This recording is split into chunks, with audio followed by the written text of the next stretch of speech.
the opposition, Kemi Badenoch.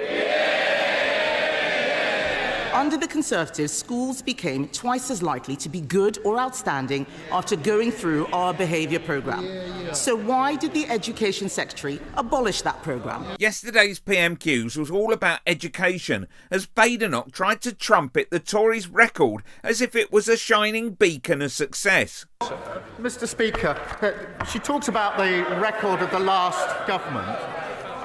Under their watch, a third of children started school without appropriate level development, and that is not being able to use a knife and fork. A quarter left primary school without the required standard of reading, writing and maths, and 1 in 5 was regularly absent. Mr. Speaker, he's not answering the question about discipline in schools because he doesn't care about discipline in schools. Everything he does is ideological.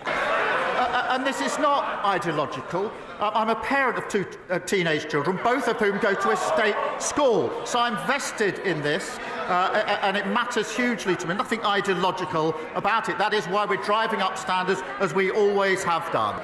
Mr. Speaker, he didn't answer the question about compensating schools for the jobs tax. That is costing schools a lot of money. The CEO of the United Learning Group says the grant that they gave is 20% short. Some schools will face shortfalls of up to 35%.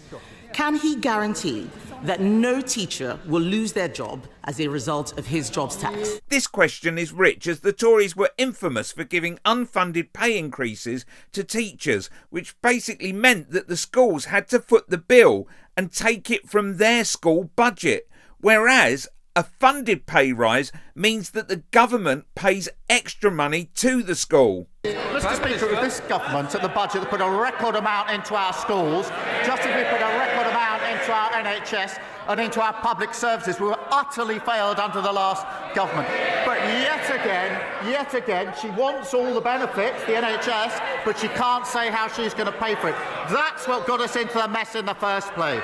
And they never take the big decisions, and that's why we ended up their record. Open borders, which she was the cheerleader for, a crashed economy, mortgages through the roof, the NHS on its knees, hollowed out armed forces, and what have we got already under this government? 2 million extra NHS appointments, 750 breakfast clubs, including one in her constituency, record numbers of people being returned who shouldn't be here, and fully funded increase in defence spending. That's the difference a Labour government makes. Click here for Brexiteer Lord Frost is laughed at by a Lib Dem for ignoring Brexit business misery.